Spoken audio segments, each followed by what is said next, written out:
শুভেন্দু, বলো। অনেকদিন পর আসলাম, ভালো করেছো। আসো না কেন, মাঝে মাঝে তো আসতে পারো। তুমি কি জানো বৃষ্টির ফোঁটা কখন এসে পড়ে?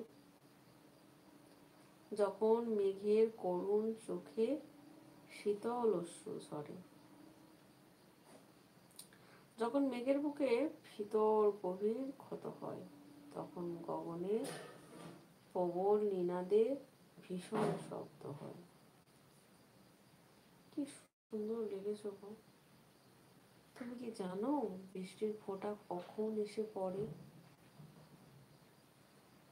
যখন মেঘের করুণ চোখে শীতল অশ্রু ঝরে, যখন মেঘের বুকের ভিতর গভীর ক্ষত হয়, তখন